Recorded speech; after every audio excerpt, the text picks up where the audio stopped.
ULTRAKILL, yes, this video is about ULTRAKILL, I'll explain Gaster in a minute, is an amazing game. It has some of the best gameplay I've ever seen in a game, some of the best music and level design, and above all else, it's just really fun. But after a few hundred hours of replaying the game over and over and over again, it can become a bit repetitive.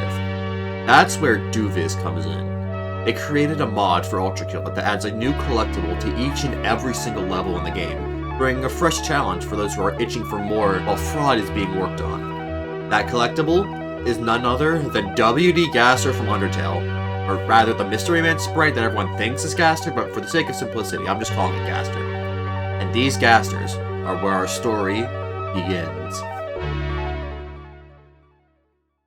Now, for those who don't know, Wing Gaster was the royal scientist of the underground in the game Undertale, and in the years since the game's release has become quite the urban legend in the game's community. What does this have to do with ULTRAKILL? I don't really know, Duviz just decided to add him, I guess, but it works, so we moved. The mod adds a multitude of Gasters across ULTRAKILL's various levels. Finding them ranges in difficulty from performing a precise out-of-bounds glitch in 0-2 to turning around in the starting room of 0-4.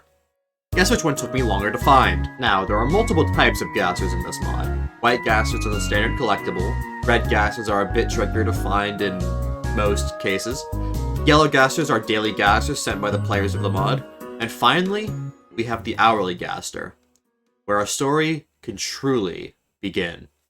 On October 24th, at 2 PM EST, an hourly Gaster was placed in the tutorial level.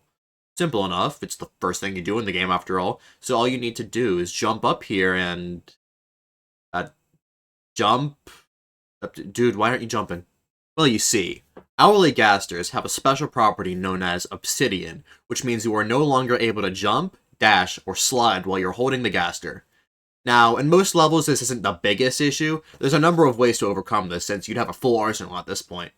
However, the tutorial is a special case, because you have no access to your weapons, making this challenge seem impossible. And that's because it is. Or is it? See, there's something I forgot to mention. While you might not be able to jump off the ground, you are still able to wall jump. And since this room has a staircase with a drop, you can get the height required in order to perform a wall jump.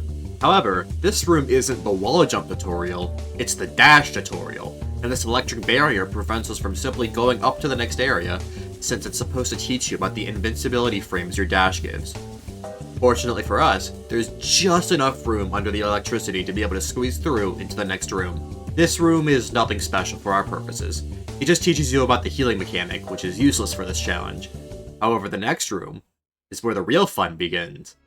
Welcome to the wall jump tutorial. This is the only major roadblock in this level, since after this all you do is fall down, collect the secret orb, and you're done. However, to get up there, you need to be able to wall jump, which is currently impossible. Eventually, the hour had passed and this Gaster had vanished. Thankfully, Duviz added the challenge Gaster, which I've been using throughout this video, because we all had a hunch that this was somehow possible to complete, but we were all stumped. Some theories included using the pushback from the electricity to jump throughout the next two rooms, but the limit of 3 wall jumps made that easier said than done. Another theory was to use the whiplash arm alongside the fill from the healing room to propel yourself forward with enough height to initiate the wall jump in the next room. Which seems like a good plan, but unfortunately these filth die instantly to the whiplash. And that's about all we had for 2 days. But then Duviz had a very good idea. They used their brain. See, using their brain, they thought of a new theory. There's a ramp in the healing room, which we thought could give enough height, but unfortunately it's too shallow of an incline in order to give height. However, Duviz theorized that if the game couldn't process the ramp even for a frame, there could be enough height gotten to get a jump out. And so, we all turned our frame rates down as low as possible and started running into the wall. And eventually, we got a jump. So, we spent another hour throwing ourselves at this wall, until I discovered something else. The Gaster, I'm the Gaster, I'm the Gaster, find the Gaster, find the Gaster, find the Gaster, find the Gaster, I'm the You could wall jump off of these Cerberus statues. This was huge. Originally, while wall jumping off this wall was a good morale boost, eventually we realized that it would send you away from the wall jump room, meaning it was super tricky to maneuver into it. However, with this newfound Cerberus power, we could finally wall jump into the next room with more consistency, and after many, Find the gaster, find the gaster. Many. I'm the gaster, I'm the gaster, I'm the gaster, I'm the gaster. Find the gaster, find the gaster.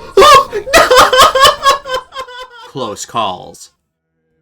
This happened. For what is a man? What has he got?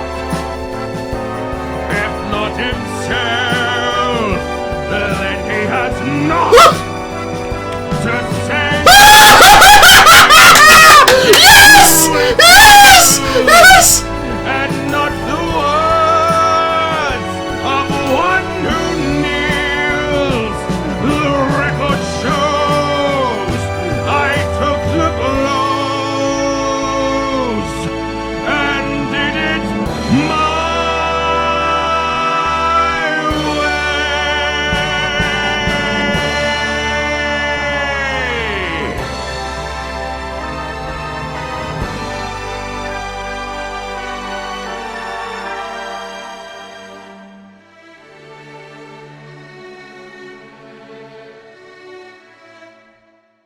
If you want to try out the mod for yourself, I'll leave a link to that and Duviz's website in the description. Also, for my Minecraft audience, for wondering where those videos have been, it's actually a pretty funny story. You see, I've been... oh no, the outro.